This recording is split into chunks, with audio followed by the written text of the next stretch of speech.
चलिए तो शुरू करते हैं आज की क्लास। और आज की क्लास में ये चैप्टर है, चैप्टर शायद ये दूसरा चैप्टर है, health and disease, human health, health and disease. ठीक है, ये चैप्टर है। इस चैप्टर में हमें रोगों के बारे में पढ़ना है, प्रतिरक्षा के बारे में पढ़ना है और मनुष्य की जीवन शैली के बारे में पढ़ना है। मतलब शरीर की रक्षा प्रणाली हमें यहाँ पर क्लियर करनी है। ठीक है, शरीर की रक्षा प्रणाली यहाँ पर क्लियर कर लेनी है।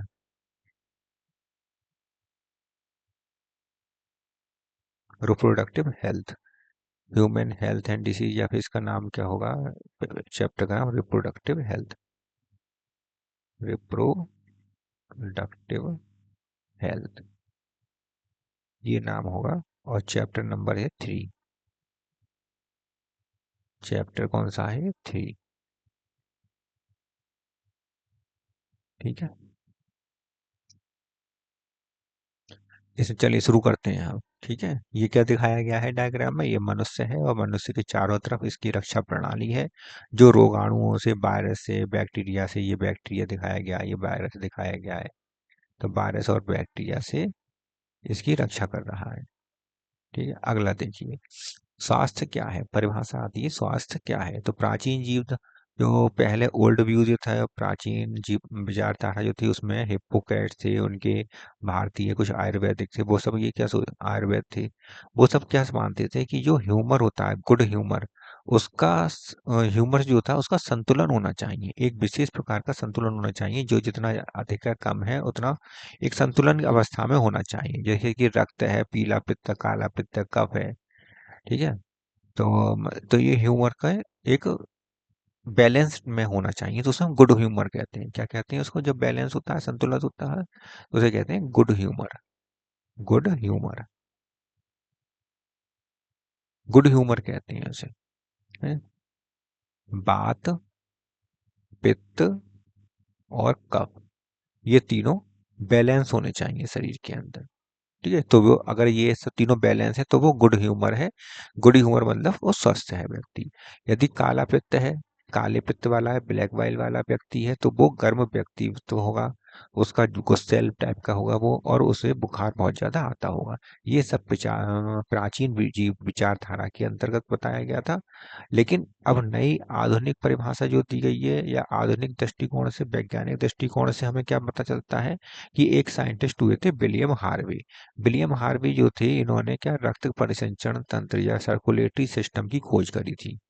ठीक है, मनुष्य के सर्कुलेटरी सिस्टम्स की खोज करी थी इन्होंने, और इन्होंने थर्मामीटर का उपयोग करके बताया कि जो गुड ह्यूमर है, गुड ह्यूमर, जो गुड ह्यूमर था, ये परिकल्पना गलत साबित कर दी इन्होंने। क्या बनाकर गलत साबित करी? थर्मामीटर, थर्मामीटर को बनाया और बताया कि टेम्परेचर से ही बुखार उखार नापा जाता है, उसी से ही स्वास्थ्य का स्वस्थ होने का प्रमाण मिलता है। और टेम्परेचर कितना, 37 डिग्री सेल्सियस होना चाहिए, या 98.5 ऐसा कुछ होता है, वो डिग्री फ़ारेनहाइट में होना चाहिए। यही गुड हेल्थ है। गुड ह्यूमर जो था, बात पित्त कफ और इन सब का जो संतुलन था, वो गलत है, उसको गलत साबित कर दिया इन्होंने। ठीक है, तो आधुनिक परिभाषा जो होती है, ये WHO के अनुसार वो क्या, स्वास्थ्य स्वास्थ्य केवल बीमारी की अनुपस्थिति नहीं है, कि बीमारी की अनुपस्थिति है तो वो स्वस्थ है व्यक्ति, ऐसा कुछ नहीं है। शारीरिक, ये पूर्ण शारीरिक, मानसिक और सामाजिक तीनों प्रकार कल्याण की स्थिति होती है। मतलब तीनों हर तरीके से व्यक्ति सही होना चाहिए। शारीरिक रूप से सही होना चाहिए तब वो स्वस्थ है, मानसिक रूप से भी स्वस्थ होना चाहिए, और सामाजिक रूप से भी वो स्वस्थ होना चाहिए, तभी व्यक्ति स्वस्थ कहलाता है। ये परिभाषा हो गई। कुछ घुसपैठिए जो शरीर के अंदर आ जाते हैं, जैसे कि बैक्टीरिया होते हैं और वायरसेस होते हैं। अब इनके नाम क्या क्या है, इनसे क्या बीमारी फैलती है, ये अब हम पढ़ेंगे। टाइफाइड, टाइफाइड नाम की ये साइन बीमारी है, जो बच्चों में हो जाती है और बड़ों में हो जाती है, टाइफाइड आती है। ये किसकी वजह से हो जाती है? रोगजनक इसका साल्मोनेला टाइफी, साल्मोनेला टाइफी जो है एक ऐसा रोगाणु होता है, बैक्टीरिया होता है, जिसके कारण क्या है कि टाइफाइड फीवर हो जाता है। ठीक है, इसे प्रदूषित भोजन और पानी, प्रदूषित भोजन होता है, पानी होती है, उससे हमारे शरीर के अंदर ये बैक्टीरिया या जीवाणु आ जाता है। तेज बुखार, इसमें तेज बुखार होता है, 38 डिग्री सेल्सियस से लेकर 40 डिग्री सेंटीग्रेड तक होता है। पेट में दर्द बहुत होता है और आंतों में छेद हो जाते हैं। पेट में दर्द होता है और आंतों में छेद हो जाते हैं। जांच ऐसी क्या होती है? Widal test. इसकी टेस्ट का नाम क्या है? Widal test. कब पता लगता है कि हमें टाइफाइड हो गया है? जब बिडाल टेस्ट पॉजिटिव आता है तब। ठीक है, वाहक, वाहक कौन है? कौन लेकर आता है इस बैक्टीरिया को? Typhoid Mary. टाइफाइड मैरी नाम का एक कीड़ा होता है जो इसको लेकर आता है, जिसके कारण क्या है, ये एक इस स्थान से दूसरे स्थान पर टाइफाइड और साल्मोनेला टाइफी जा सकता है। तो ट्रांसफर करने का जो काम है, वाहक जो है वो टाइफाइड मैरी है, और जिसके कारण ये बीमारी होती है, टाइफाइड फीवर होता है, वो कहलाता है साल्मोनेला टाइफी। ठीक है, और कैसे फैलता है? प्रदूषित जल से, पानी से। अगला बीमारी है निमोनिया। निमोनिया जो होता है ये फैलता है एक वायरस से, उसका नाम है स्ट्रेप्टोकोकस। अच्छा, ये बैक्टीरिया है स्ट्रेप्टोकोकस निमोनिया। स्ट्रेप्टोकोकस निमोनिया नाम का एक बैक्टीरिया है, जीवाणु है, जिसके कारण ये फैलता है। और ये किसमें होता है? ये सीधे सांस सांस से कहाँ चला जाता है? फेफड़ों में चला जाता है, और फेफड़ों में जाकर ये कफ का उत्पन्न करता है। ये कफ दिख रहा है, ये क्या है? ये कफ है, ये कफ दिखाई दे रहा है, कफ बनाना लगता है।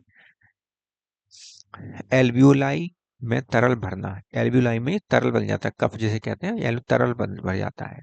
ठंड लगता है, होंठ सूख जाते हैं, नाखून ग्रे और नीले रंग के हो जाते हैं, होंठ नीले हो जाते हैं, नाखून नीले हो जाते हैं, ठंड लगने लगती है निमोनिया में, इस तरह सा होता है।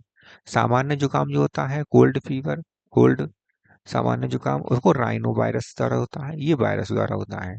राइनो वायरस द्वारा नाक के छेद से, नाक के द्वारा सांस लेने के अंदर चला जाता है, और नाक में और श्वसन मार्ग में, फेफड़ों में नहीं। ये फेफड़ों में नहीं, याद रखना, ये फेफड़ों तक नहीं पहुंचता है, नाक में और श्वसन मार्ग में, नाक में और ये श्वसन मार्ग में, इतने भाग में केवल ये रहता है कॉमन कोल्ड, राइनो वायरस। और जो स्ट्रेप्टोकोकस निमोनिया है, ये सीधा अंदर चला जाता है फेफड़ों तक।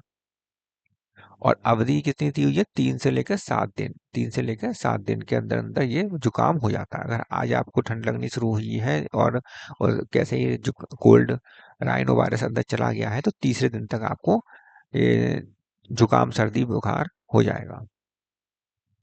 अगली बीमारी आती है जो प्रोटोजोआ से होती है, कृमि से होती है, कवक से होती है।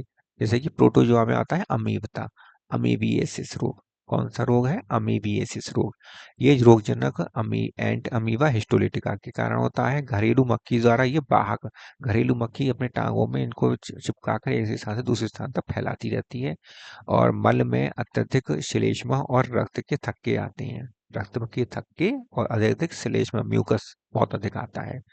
एस्केरियासिस बीमारी आती है, ये एस्केरिस द्वारा हो जाती है। किसका? राउंड वर्म में होता है एक एस्केरिस, जो हमने कहाँ पे पढ़ा था? Round worm Ascaris, Aschelminthes, Aschelminthes phylum में हमने पढ़ा था इसको। आंतरिक रक्तस्राव होता है, मतलब पेट के अंदर ही अंदर रक्तस्राव होता है। आंतों के मार्ग में रुकावट आ जाती है। ठीक है, इसके कारण जब ये फैल जाएगा तो क्या? आंतों की मार्ग में रुकावट आई। ये देखो इतने सारे इसमें दिखाए गए हैं, ये देखो ये दिखाया गया है, ये दिखाया गया है। फील पाँव, फील पाँव क्या? एलिफेंटिएसिस कहते हैं, हाथी पाँव भी कहते हैं इसको। क्या कहते हैं? हाथी पाँव, हाथी पाँव भी कहते हैं, फील पाँव भी कहते हैं। बुचेरेरिया, बुचेरेरिया के द्वारा होता है रोगजनक, यह बुचेरेरिया जिसके कारण हो जाता है। और मादा क्यूलेस मच्छर इसको, ये बुचेरेरिया को एक स्थान से दूसरे स्थान तक, मतलब एक व्यक्ति से दूसरे व्यक्ति तक पहुंचाने का काम करती है, वाहक है। और ये लक्षण क्या है? लसिका वाहिनियों की पुरानी सूजन। लसिका वाहिनी जो होती है, इनमें ये बुचेरेरिया जाकर फंस जाता है, और फंसने के कारण क्या है, इसका जो प्रभाव वो बंद हो जाता है, और धीरे धीरे जो और लसिका वाहिनी होती है वो फूलने लगती है, मोटी होने लगती है, और सूजन आ जाती है, और पैर में, और पैर हाथी जैसे की तरह बहुत मोटा हो जाता है। इसे फील पाँव या हाथी पाँव कहते हैं। दांत, दाद, दाद रिंगवर्म कहते हैं, ये होता है माइक्रोस्पोरम से होता है, टाइकोफाइटॉन से होता है, ये दो प्रकार के हैं। टाइकोफाइटन नाम है एक का और एक माइक्रोस्पोरम का नाम है। त्वचा नाखूनों पर सूखे पपड़ीदार घाव की तरह होता है और गर्मी नमी।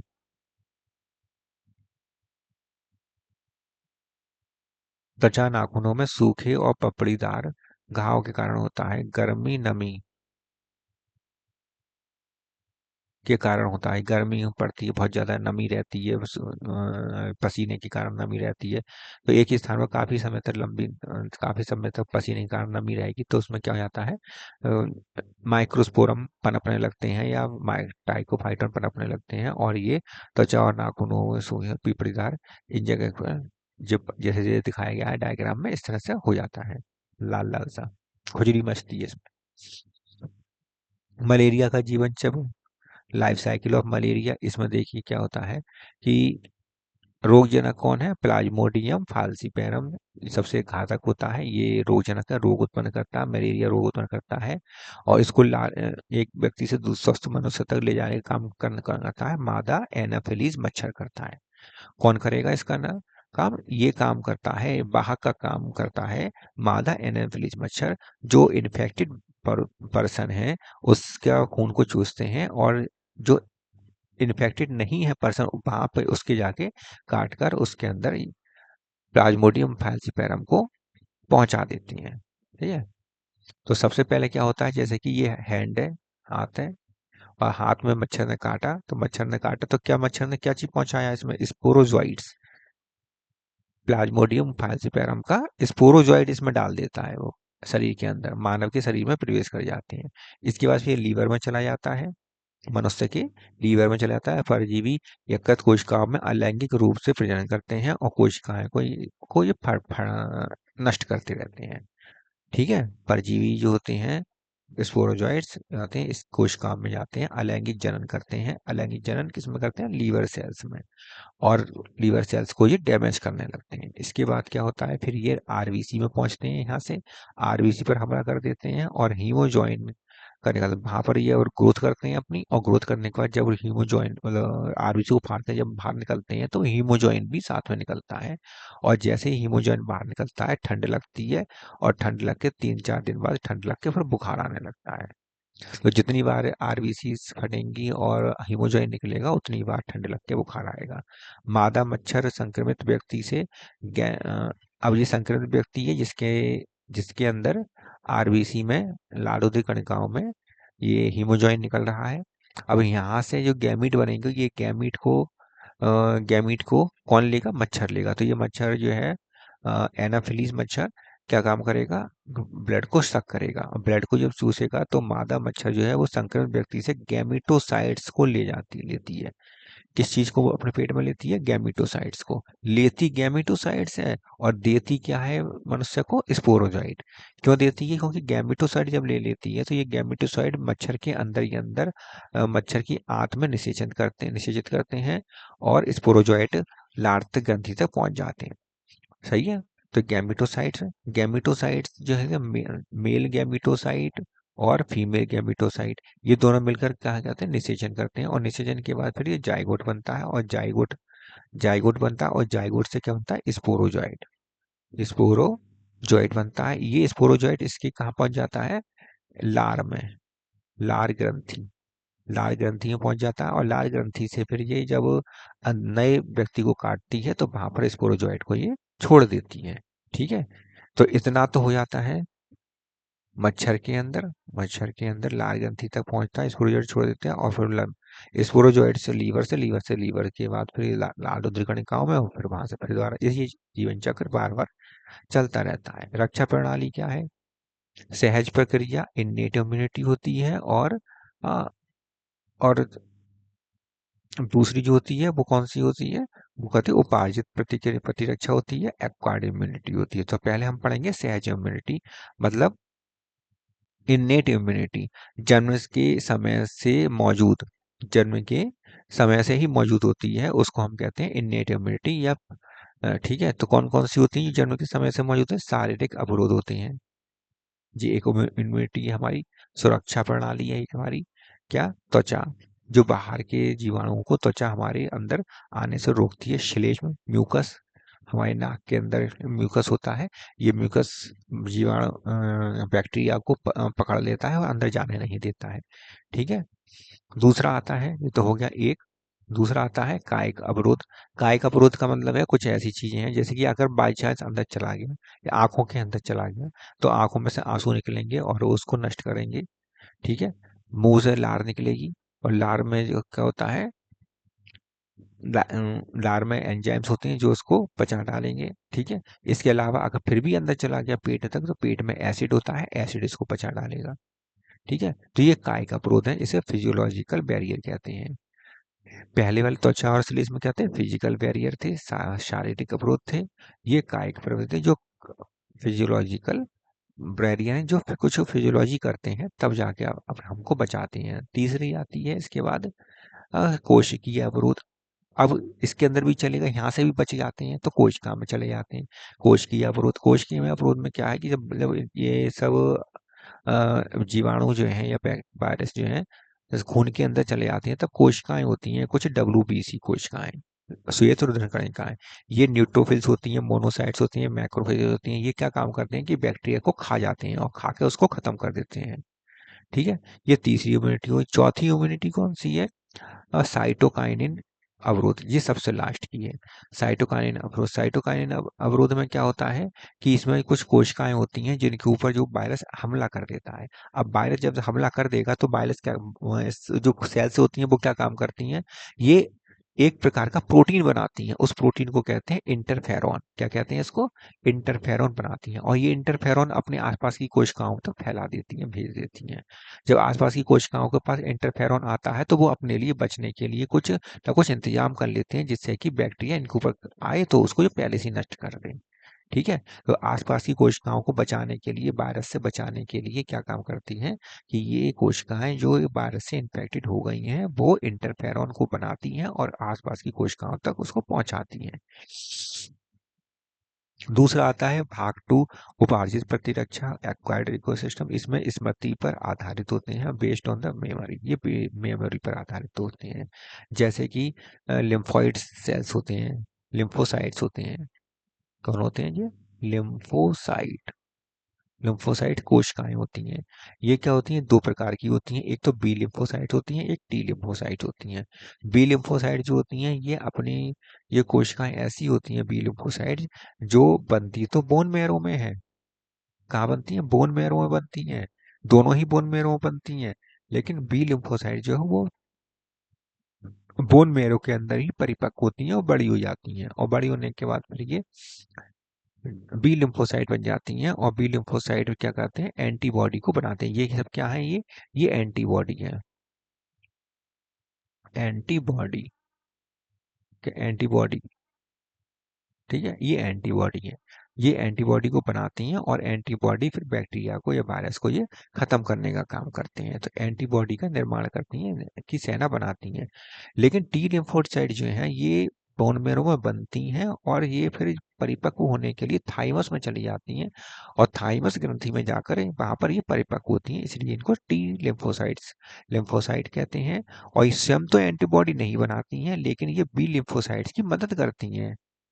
बी लिम्फोसाइट्स की मदद करती हैं। कैसे मदद करती हैं कि ये जो टी लिम्फोसाइट्स हैं ये मेमोरी सेल्स बनाती हैं। ये मेमोरी सेल से याद रहता है कि कौन सी कोशिका आई थी पहले, बैक्टीरिया आया था या वायरस आया था जिसको मारने के लिए हमने कौन सी दवा बनाई थी। ये वो मेमोरी सेल में फीड रहता है जिसकी सहायता से बी सेल्स फिर से दोबारा से, या बी सेल्स या बी लिम्फोसाइट सेल्स होती हैं वो फिर एंटीबॉडी बनाती हैं और अपना बचाव कर लेती हैं। तो बी सेल्स होती हैं या बी लिम्फोसाइट सेल्स होती हैं ये तो एंटीबॉडी बना सकती हैं लेकिन टी लिम्फोसाइट खुद अब एंटीबॉडी नहीं बनाती हैं। एंटीबॉडी का स्ट्रक्चर क्या होता है, इसका संरचना क्या होती है, ये देखिए कि इसमें एक तो भारी चेन होती है, हैवी भारी श्रृंखला होती है। ठीक है। और एक होती है हल्की श्रृंखला। ये छोटी छोटी जो है ये हल्की श्रृंखला होती है। इसमें जो आगे वाला भाग होता है ये क्या होता है, एंटीजन बाइंडिंग साइट होती है। इनमें आगे वाले भाग में एंटीजन बाइंडिंग साइट होती है, दोनों दोनों में। और जो हल्की श्रृंखला होती है वो इस तरह की बनी हुई है। देखिए ये हल्की श्रृंखला है, ये भी हल्की श्रृंखला है। और ये बीच वाली ये है दोनों पाई के आकार की, ये है भारी श्रृंखला, हैवी चेन है। इनका सूत्र क्या होता है, H2L2। दो हैवी चेन होती हैं और दो लाइट चेन होती हैं, हल्की चेन होती है, इसलिए H2L2 सूत्र होता है इनका। कौन कौन सी होती हैं एंटीबॉडी, एंटीबॉडी IgA होती है, IgM होती है, IgE होती है, IgG होती है, ये एंटीबॉडी के नाम है। ठीक है, इनके नाम याद कर लेना। टीकाकरण और प्रतिरक्षाकरण में क्या अंतर है, तो टीकाकरण और प्रतिरक्षाकरण में देखिए, सक्रिय प्रतिरक्षा मतलब एक्टिव इम्यूनिटी होती है, और एक दूसरी, एक तो होती है एक्टिव इम्यूनिटी, दूसरी होती है इन्नेट और पैसिव इम्यूनिटी या निष्क्रिय प्रतिरक्षा। एक्टिव इम्यूनिटी क्या होती है, शरीर में स्वयं एंटीबॉडी बनता है, यहाँ पर एक्टिव हो जाता है शरीर और एंटीबॉडी को बनाता है, एंटीबॉडी को यहाँ पर बनाता है, जैसे कि प्राकृतिक संक्रमण या प्राकृतिक इन्फेक्शन जो होता है उसके प्रति हमारा बॉडी खुद ही एंटीबॉडी बनाता है। दूसरा है टीकाकरण, वैक्सीनेशन। इसमें हम वैक्सीनेशन भी दे सकते हैं, एक वैक्सीनेशन देते हैं जो जो क्या होता है, वैक्सीनेशन में क्या होता है कि मरे हुए जीवाणु होते हैं, मरे हुए बैक्टीरिया होते हैं, मरे हुए वायरस होते हैं, इन मरे हुए वायरस को हम, जैसे पोलियो की वायरस, पोलियो की दवा होती है, इस तो इसमें शरीर को दे देते हैं बच्चों को, तो और उनको देने से क्या होता है, शरीर के अंदर खुद एंटीबॉडी बन जाती है। ठीक है, तो एंटीबॉडी शरीर खुद बनाता है इन दोनों अवस्थाओं में, संक्रमण हो, इन्फेक्शन किसी तरह का हो गया हो, या फिर टीकाकरण हो, दोनों में। यहाँ पर क्या है, निष्क्रिय पैसिव इम्यूनिटी, इसमें क्या है, शरीर को बनी बनाई एंटीबॉडी देती है, शरीर को एंटीबॉडी बनाने की कोई आवश्यकता नहीं है। जैसे कि माँ का दूध होता है, इसमें पहले से बनी बनाई एंटीबॉडी होती है IgA। कौन सी होती है, IgA, जो कोलेस्ट्रॉम में होती है। कोलेस्ट्रॉम तो जानते हो ना क्या होता है, कोलेस्ट्रॉम होता है खीस, इसे खीस कहते हैं, प्लेसेंटा, उसके और प्लेसेंटा में भी एंटीबॉडी होती है। एंटी वेनम, कृत्रिम एंटीवेनम, ये बना के देनी पड़ती है, ये बनाया जाता है, टेटनस का इंजेक्शन ये बनाया जाता है, ये एंटीबॉडी होती है, ये बनाकर फिर दी जाती है। ठीक है, कुछ मेमोरी सेल्स होती हैं, स्मृति या मेमोरी सेल्स होती हैं, ये मेमोरी सेल्स क्या काम करती हैं, जो मृत कमजोर जीवाणुओं को पहचानने का काम करती हैं। जैसे कि ऊपर टीकाकरण था, टीकाकरण में जो इंजेक्शन दिया जाएगा उसमें मरे हुए या फिर अधमरे जीवाणु होंगे, वायरस होंगे, वो क्या काम करेंगे, उनको देखकर उनको आसानी से मारा जा सकता है, एंटीबॉडी बनेगी, एंटीबॉडी बनने के बाद एंटीबॉडी बनेगी, साथ में एक मेमोरी सेल बनेगी, मेमोरी स्मृति है ना, तो मेमोरी स्मृति सेल बनेगी। एंटीबॉडी तो मार के खत्म कर देगी, मेमोरी सेल जिंदा रह जाएगी, उसे याद रहेगा कि हमने कौन सी एंटीबॉडी किसके प्रति हमने बनाई थी। जब कभी जिंदगी में वही विषाणु वापस आएगा तो मेमोरी सेल पहले से मौजूद होगी, और वो पहले से मौजूद होगी तो वो क्या काम करेगा, उसको पहचानेगा और फटाफट एंटीबॉडी बना के उसको मरवा देगा। ठीक है, तो इस प्रकार मेमोरी सेल्स का ये उपयोग होता है। उन्नत तकनीक है, एक हेपेटाइटिस बी वैक्सीन बनती है, खमीर या ईस्ट से उत्पादित की जाती है। ये हेपेटाइटिस बी वैक्सीन जो है वो किससे बनाई जाती है, खमीर या ईस्ट से बनाई जाती है। सिस्टम की त्रुटियां, जैसे कि एलर्जी या स्व प्रतिरक्षा, जब हमारा जो प्रतिरक्षा तंत्र है उसमें कुछ त्रुटियां हो जाती हैं तो एलर्जी होने लगती है, स्व प्रतिरक्षा में कमी आ जाती है। जैसे कि पहला देखिए एलर्जी, एलर्जी में क्या होता है, ये पर्यावरण में मौजूद एंटीजन के प्रति अतिरंजित प्रतिक्रिया है। जो पर्यावरण में एंटीजन होते हैं उन एंटीजन के प्रति ये प्रतिक्रिया होती है, एलर्जी। इसके लिए जिम्मेदार कौन सी एंटीबॉडी होती है, IgE, जो पूछा जाता है पेपर में बहुत ज्यादा, IgE होती है। रसायन, कौन सा रसायन होता है जो इसमें एलर्जी में निकलता है, ये हिस्टामीन और सेरोटोनिन निकलता है। ओके, निकलता किससे है, मास्ट कोशिकाओं से, यहाँ पर दिखाया गया है मास्ट कोशिका, और इस मास्ट कोशिका से ये निकल रहे हैं, इतने सारे ये निकल रहे हैं बाहर की तरफ, निकल रहे हैं हिस्टामीन और सेरोटोनिन, हिस्टामीन और सेरोटोनिन निकलते हैं। ये काम करते हैं, ये एलर्जी कॉज कराते हैं हमारे शरीर में। ठीक है, जैसे छींकना, आंखों से पानी आना, सांस लेने में कठिनाई आना, ये सब एलर्जी वाले लक्षण है। दूसरा जो होता है ये होता है स्व प्रतिरक्षा, ऑटो इम्यूनिटी, ऑटो इम्यूनिटी गड़बड़ हो जाए, ऑटोइम्यूनिटी गड़बड़ हो जाए, जैसे शरीर स्वयं और विदेशी कोशिकाओं में अंतर करना भूल जाता है। यही नहीं पता चलता उसे कि ये खुद की कोशिका है या दूर बाहर से आई हुई कोशिका है, बैक्टीरिया वायरस है, यही भूल जाता है। तो वो क्या काम करता है कि अपने सेल की, अपनी कोशिकाओं की, अपने शरीर की कोशिकाओं को ही नष्ट करने लगता है, मारने लगता है। इसे इसे कहते हैं क्या, स्व प्रतिरक्षा का फेल होना कहते हैं। सही है। शरीर अपने ही कोशिकाओं पर हमला करने लगता है। उदाहरण क्या है, ऐसे कोई रोग है? ऐसा रोग है रूमेटाइटिस अर्थराइटिस, ये एक रोग है, इसमें ऐसा होता है। अगला देखिए, प्रतिरक्षा प्रणाली के मुख्यालय कौन कौन से हैं, मतलब कहाँ कहाँ प्रतिरक्षा प्रणाली बनती है। लसिका अंग, उसे हम क्या कहते हैं, लसिका अंग। वे अंग जहाँ पर लिम्फोसाइट्स का उद्गम होता है, टी लिम्फोसाइट, बी लिम्फोसाइट का उद्गम होता है, परिपक्व होता है या मेचुरेशन होता है, बड़ी होती है मतलब, और प्रसार होता है, प्रोलिफिकेशन, और फिर फैलती है, प्रसार होता है उनका। प्राथमिक अंग होते हैं कुछ, जहाँ पर होता है कौन सा, बोन मेरो। बोन मेरो में सभी रक्त कोशिकाओं का निर्माण होता है। बोन मेरो के अंदर डब्ल्यूबीसी, आरबीसी, प्लेटलेट सबका बनता है। बी सेल्स भी की परिपक्वता होती है, लेकिन बी सेल्स जो होती हैं उसकी परिपक्वता बोन मेरो में ही होती है, टी सेल्स की नहीं होती है। थाइमस क्या आती है, ये थाइमस हृदय के पास पाई जाती है, उम्र के साथ सिकुड़ता है। देखिए ये रही थाइमस है, उम्र के साथ साथ ये सिकुड़ता चला जाता है, 20 साल तक ये सिकुड़ के खत्म हो जाता है। और टी लिम्फोसाइट्स, टी सेल्स जो होती हैं वो इसमें परिपक्व होती हैं, बनती 80 मज्जा में है लेकिन परिपक्व यहाँ पर होती है थाइमस में। दूसरा है द्वितीयक अंग, जो सेकेंडरी अंग है, जैसे कि प्लीहा, सेम के आकार का होता है। यहाँ पर आरबीसी का कब्रिस्तान भी कहा जाता है। जो आरबीसी नष्ट होने वाली होती है, बूढ़ी हो गई होती है, वो यहाँ आकर मर जाती हैं, खत्म हो जाती हैं। रक्त को छानता रहता है, उनको अलग करता रहता है मरी हुई आरबीसी को, और ये रक्त को इस तरह से छानता रहता है। लसिका ग्रंथियां होती हैं जो रोगाणुओं को फांसती रहती हैं। लसिका ग्रंथियां नोड्स होते हैं जो रोगाणुओं को, बैक्टीरिया को, उन्हें फांस लेती हैं और फांस को खत्म कर देती हैं। तीसरा जो आता है, द्वितीय अंग के बाद तीसरा आता है माल्ट। ये आता है म्यूकोसा संबंध ऊतक होते हैं, कुछ म्यूकोसा संबंध ऊतक होते हैं जिनको माल्ट कहते हैं। इंग्लिश में एम्स होता है म्यूकस, एस होता है एसोसिएटेड, एल से लिम्फोइड, टी से टिश्यू। ठीक है। ये 50% लसिका ऊतक होते हैं, जो 50% होते हैं शरीर का 50% भाग तो लसिका ऊतक ही बनाते हैं। कौन से, माल्ट बनाते हैं। और ये क्या काम करते हैं, ये लाइनिंग, जैसे डाइजेस्टिव सिस्टम की, डाइजेस्टिव सिस्टम होता है उसकी लाइनिंग में पाए जाते हैं, रेस्पिरेटरी सिस्टम की लाइनिंग में पाए जाते हैं। इस तरह से यहाँ पर ये पाए जाती हैं। कौन, माल्ट।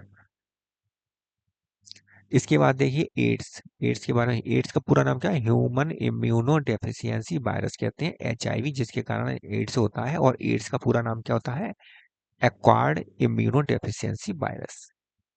सही है। एचआईवी का क्या नाम है, ये एक रेट्रोवायरस होता है, आरएनए जीनोम होता है इसका। जीनोम क्या क्या होता है, आरएनए। क्या जीनोम होता है इसका, आरएनए। यौन संपर्क के कारण फैलता है, संक्रमित हुई सुई, संक्रमित सुई किसी के, सुई लगा दी और उसी को उस बिना धोए से दूसरे के लगा दी, संक्रमित सुई। रक्त आदान, रक्त का आदान प्रदान करते हैं, रक्त चढ़ाते हैं, किसी को खून चढ़ाते हैं, तब वो ये फैल जाता है। इसको चेक करने के लिए एलिसा टेस्ट किया जाता है। एलिसा टेस्ट को कहते हैं, एलिसा को कहते हैं enzyme linked immunosorbent S, enzyme linked immunosorbent ऐसे कहते हैं। इसका निदान के लिए क्या दिया जाता है, एंटी रेट्रोवायरस ड्रग दिया जाता है, क्योंकि ये रेट्रोवायरस है ना, इसलिए एंटी रेट्रोवायरस ड्रग दिया जाता है इसमें। परिणाम क्या होता है, इसका फाइनल रिजल्ट क्या होता है, टी लिम्फोसाइट में भारी कमी आती है।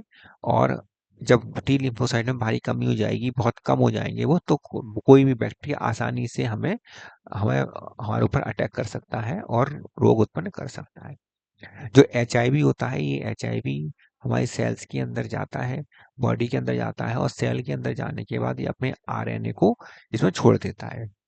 वायरल का जो, वायरस का जो आरएनए है, एचआईवी का जो आरएनए है, ये रिवर्स ट्रांसक्रिप्टेज करता है, और रिवर्स ट्रांसक्रिप्टेज की सहायता से ये डीएनए, वायरस का डीएनए बन जाता है। अब ये वायरल डीएनए जो है ये हमारे केंद्रक में जाता है, कोशिका के केंद्रक में जाता है, वहां जाकर होस्ट जीनोम को जाकर अपना को पे कंट्रोल कर लेता है, और फिर पूरी सेल पर कंट्रोल हो जाता है। इस कारण फिर अब वायरल, ये क्या काम करेगा, वायरल आरएनए का निर्माण करता है। ये वायरल आरएनए जो है फिर नए नए वायरस को पैदा करता है, एचआईवी बनाता है, और ये एचआईवी जाकर फिर टी लिम्फोसाइट्स को, टी सेल्स को ये टी हेल्पर सेल्स को। कौन सी लिम्फोसाइट्स को? टी लिम्फोसाइट को। और टी लिम्फोसाइट में भी कौन सी? टी हेल्पर सेल को खत्म कर देता है, नष्ट कर देता है, जिस कारण क्या है, टी लिम्फोसाइट में कमी आ जाती है और फिर कोई भी जीवाणु अवसर पाकर आक्रमण कर देता है, संक्रमण पैदा करता है।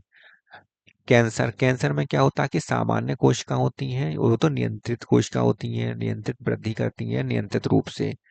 कॉन्टैक्ट इनहिबिशन होता है, संपर्क निषेध। मतलब एक कोशिका जो है दूसरी कोशिका जो है तीसरी कोशिका अगर ये वृद्धि कर रही है और ये इसके साथ संपर्क में है, संपर्क में आ जाती है, कोशिका वृद्धि करती है, तब क्या है, ये अपनी वृद्धि करनी बंद कर देगी, वृद्धि करना बंद कर देगी, मतलब कंट्रोल रहता है वृद्धि पर। कैंसर कोशिका इसकी ऐसी नहीं होती, अनियंत्रित वृद्धि होती है। कॉन्टैक्ट इनहिबिशन इसमें नहीं पाया जाता, मतलब कॉन्टैक्ट होने पर, किसी दूसरी कोशिका से कॉन्टैक्ट होने पर बढ़ना बंद कर दें, ऐसा नहीं होता, बल्कि बढ़ती रहती है, ठीक है, डिवाइड करती रहती है। मेटास्टेसिस, एक नए स्थान पर फैलना, एक नए स्थान, मतलब एक जगह से फैल गई, वहां से हटी, फिर दूसरे नए स्थान पर फैलती हैं, नए जगह पर कैंसर बनाती हैं। कॉसेस, जो कॉसेस हैं, जो भी कॉसेस हैं जो कैंसर बनाते हैं, उनको कैंसर बनाने वाले कारकों को क्या कहते हैं? कारक। ठीक है, कारक।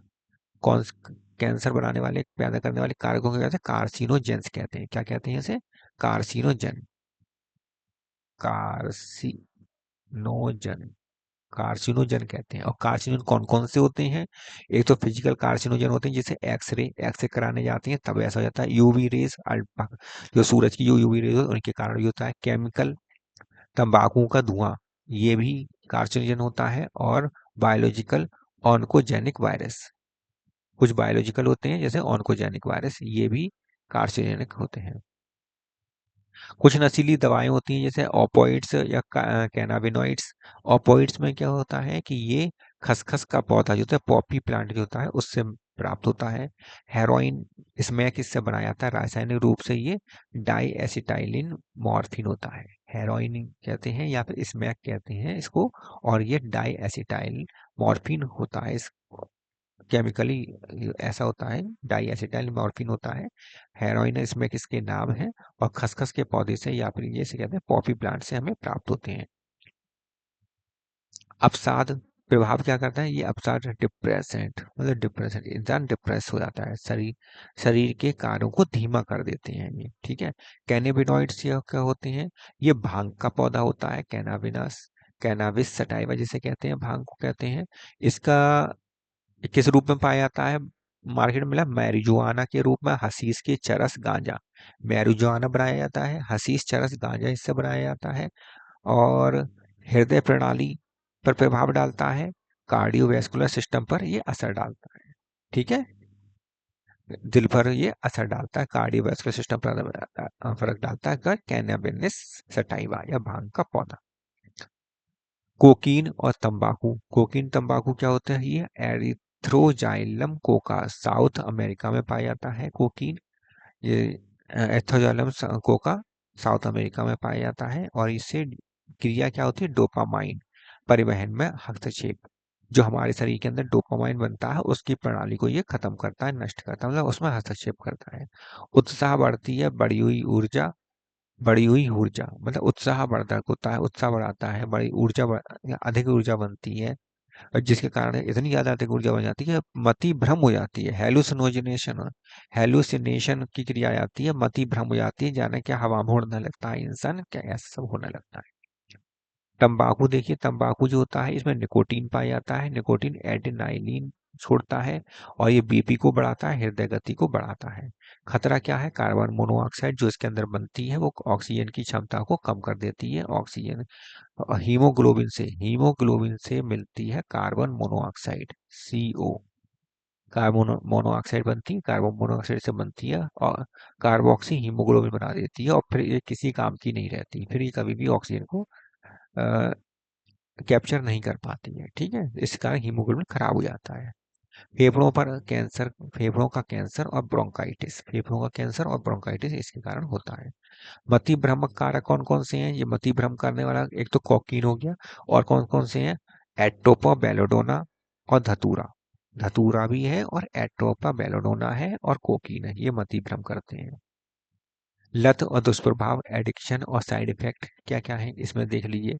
ये तो एडिक्शन लत क्या होती है, देखो सबसे पहले मान लीजिए किसी चीज का हमने दवाई का उपयोग किया, कोई दवाई है उस दवाई का हमने उपयोग किया, तो हमें सहनशीलता हमारी बढ़ गई, ठीक है, रोगाणु के प्रति सहनशीलता बढ़ गई, या फिर हमारे दिमाग में ये असर आने लगा कि हम अब ज्यादा शक्तिशाली हो गए क्योंकि हमने दवाई खा ली है। अब इसका क्या है, इसकी उच्च खुराक ज्यादा खाने से, बार बार खाने से, ज्यादा खाने से क्या होता है, इसकी आदत लग जाती है, एडिक्शन हो जाती है, लत लग जाती है। लत लगने से क्या है, फिर क्या है, हम जब कभी ये लत टूटती है, विड्रॉल होती है, कभी लत हमें टूटती है तो चिंता होती है, कंपकंपी होती है, मितली पसीना आता है, ये सब। और इन सब को खत्म करने के लिए फिर हमें यूज करना पड़ता है दवाइयों का। फिर दवाइयों का यूज करने से फिर हमें अच्छा लगता है, और फिर ज्यादा दवाई का यूज करने से लत लग जाती है। फिर तू जब ये खत्म होती है, लत खत्म होती है, तो फिर हमें चिंता कम करी बदलती और पसीना आने लगता है, तो ये इस ट्रैप में हम लोग फंस जाते हैं। स्पोर्ट्स की जो स्पोर्ट्स मिसयूज में देखिए कि ये एनाबॉलिक स्टेरॉइड्स होते हैं, कुछ एनाबॉलिक स्टेरॉइड्स होते हैं। ये स्टेरॉइड्स क्या होते हैं, जो एथलीट्स होते हैं स्पोर्ट्स खेलने वाले, वो अपने इंजेक्शन के रूप में ले लेते हैं। अगर महिला कोई एथलीट है वो लेती है तो वो उसमें मर्दानापन आ जाता है, आक्रामकता आ जाती है, असामान्य मासिक धर्म असामान्य हो जाता है, एग्रेसिवनेस गुस्सैल हो जाती है, मर्दानापन उसके अंदर आने लगता है। यदि मनुष्य पुरुष कोई होता है वो लेता है एनाबॉलिक स्टेरॉइड को लेता है, कोई खिलाड़ी स्पोर्ट्स में, तो वो क्या होता है, वृषण उसके छोटे हो जाते हैं, शुक्राणु की कमी हो जाती है, स्तन उसमें बढ़ने लगते हैं, गायनेकोमेस्टिया नामक ये कंडीशन आ जाती है। इसलिए किशोरावस्था में हमें क्या ध्यान देना चाहिए, नोट करके अ, हमेशा ध्यान रखना, नोट कर लो इसको, किशोरावस्था में एक संवेदनशील चरण होता है, बहुत ही ज्यादा संवेदनशील चरण होता है, बहुत सारे एंजाइम्स हार्मोन बहुत ज्यादा एक्टिव होते हैं, उस समय हमें इन पदार्थों का, दवाइयों का या स्टेरॉइड्स का यूज नहीं करना चाहिए। अज्ञानता के कारण मत मरो, मतलब अज्ञानता के कारण हमें दवाइयां नहीं लेनी चाहिए और दवाई लेकर अपने शरीर को खराब नहीं करना चाहिए। ठीक है, तो ये हो गया आज आपका ये कंप्लीट ये वाला चैप्टर, और ये शुरू से देख लीजिए। ये सबसे पहले स्वास्थ्य की परिभाषा, फिर बैक्टीरिया वायरस के बारे में, कुछ प्रोटोजोआ कृमि और कवक है जो पेपर पूछे जाते हैं, लाइफ साइकिल मलेरिया की पूछी जाती है, इन्नेट इम्यूनिटी क्या होती है ये पूछी जाती है, उपार्जित प्रतिरक्षा क्या होती है ये पेपर में आता है, टीकाकरण प्रतिरक्षा का शॉर्ट नोट्स आ गया आपके पास, एलर्जी और स्व प्रतिरक्षा का शॉर्ट नोट्स आ गया, लसिका तंत्र का शॉर्ट नोट्स आ गया, कितने प्रकार की लसिका तंत्र होती है, क्या कहाँ कहाँ से रक्षा प्रणाली, मुख्य मुख्यालय कौन कौन से, इसके हो गया, और एड्स के बारे में शॉर्ट नोट आपको दे दिया, कैंसर का नोट्स दे दिया, ऑपोइड्स कैनाबोनाइड्स का पेपर में बहुत ज्यादा important, very very important paper में पूछा जाता है। इसके बाद कोकीन, तंबाकू और एडिक्शन, इसके बाद ठीक है। तो आज की क्लास में यहीं तक, मिलते हैं फिर नेक्स्ट वीडियो के साथ नेक्स्ट क्लास में। बस क्या है कि पेपर होने से पहले पहले हम चाहते हैं कि सारे चैप्टर एक ही स्लाइड में कंप्लीट कर दिए जाए, एक ही क्लास में सारे पूरा चैप्टर ही कंप्लीट कर दिया जाए, ठीक है।